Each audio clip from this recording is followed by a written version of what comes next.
நான் என்னுடைய எல்லா வீடியோஸ்லேயும் நான் இப்போ சொல்கிறது, நடைபயிற்சி மட்டும் பண்ணுறதுனால வெயிட்டு கண்டிப்பாக குறைக்க முடியாது, நடைபயிற்சி மட்டும் பண்ணுறதுனால எந்த மாத்திரையும் நிறுத்த முடியாது, நடைபயிற்சி மட்டும் பண்ணுறதுனால எந்த இன்சுலினும் நிறுத்த முடியாது. அது ஏன் அப்படின்னா, 1 கிலோமீட்டர் நடைபயிற்சி பண்ணினா கூட 40லேருந்து 50 கேலரி மட்டும்தான் எரிக்கப்படும்.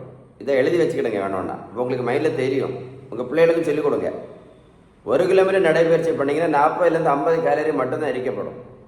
அதனால நடைபயிற்சி மட்டும் பண்ணி வெயிட்டும் குறைக்க முடியாது, நடைபயிற்சி மட்டும் பண்ணுறதுனால எந்த மாத்திரையோ இன்சுலின் நடத்தவே முடியாது. இந்த தம்பி பாருங்கள், 70 கிலோ வெயிட் குறைச்சேன், 140லேருந்து 70 கிலோ.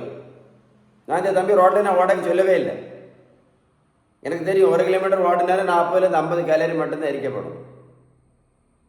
வெயிட்டை குறைக்கணும்னா ரொம்ப ஈஸியாக குறைக்கலாம். ரொம்ப ஈஸியாக குறைக்கலாம்னா ரொம்ப ஈஸியாக குறைக்கலாம்.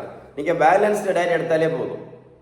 நம்ம வீட்டில் சாப்பிட்ற உணவில் உள்ள விகிதம் அடிக்கடி சொல்லுவோம் இல்லை, நல்ல கொழுப்பு சத்து, விட்டமின் சத்து, இனிப்பு சத்து, தாது பொருட்கள் சத்து, புரதம் சத்து, பேலன்ஸ் டயட். நீங்கள் பேலன்ஸ் டயட் கரெக்டாக எடுத்தீங்க அப்படின்னா திரும்ப சொல்கிறேன், நீங்கள் பேலன்ஸ் டயட் கரெக்டாக எடுத்தீங்க அப்படின்னா நடைபயிற்சி பண்ண வேண்டிய அவசியமே கிடையாது. நடைபயிற்சி வந்து உடல் ஆரோக்கியத்துக்கு அதுக்கு பல நன்மைகள் இருக்குது.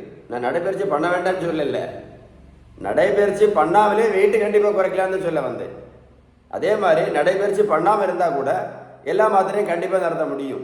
எல்லா மாத்திரையும் கண்டிப்பாக நடத்த முடியும்.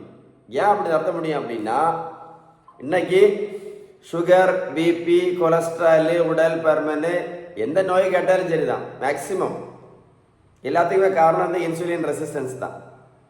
இந்த இன்சுலின் ரெசிஸ்டன்ஸ் சரி பண்ணணும்னா ஒரு வழி தான் இருக்குது, ஒரே ஒரு வழி தான் இருக்குது. திரும்ப சொல்கிறேன், ஒரு வழி மட்டும்தான் இருக்குது, பேலன்ஸ் டயட் மட்டும்தான்.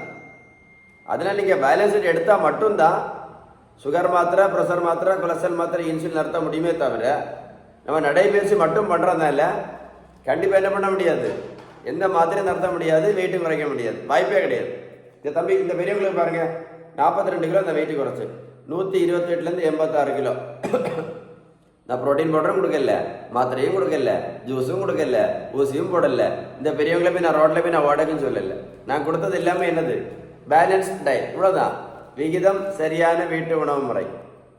இந்த வீடியோ உங்கள் ஃப்ரெண்ட்ஸுக்கு ஷேர் பண்ணி கொடுங்க. அப்போ தான் அவங்களுக்கு தெரியும். இதை அப்போ தான் அவங்களுக்கு தெரியும். அவங்களுக்கு தெரியாது, அவங்களுக்கு நிறைய பேருக்கு தெரியாமல் சொல்லுவாங்க, நடைபயிற்சி மட்டும் பண்ணாலே போதும் வெயிட்டை குறைச்சல். இங்கே பாருங்கள், 1 கிலோ நடைபயிற்சி பண்ணினா 40லேருந்து 50 கேலரி தான். இந்த வீடியோ உங்கள் ஃப்ரெண்ட்ஸுக்கு ஷேர் பண்ணி கொடுங்க, நிறைய பேருக்கு யூஸ்ஃபுல்லாக இருக்கும். ஆமாம், சரியா?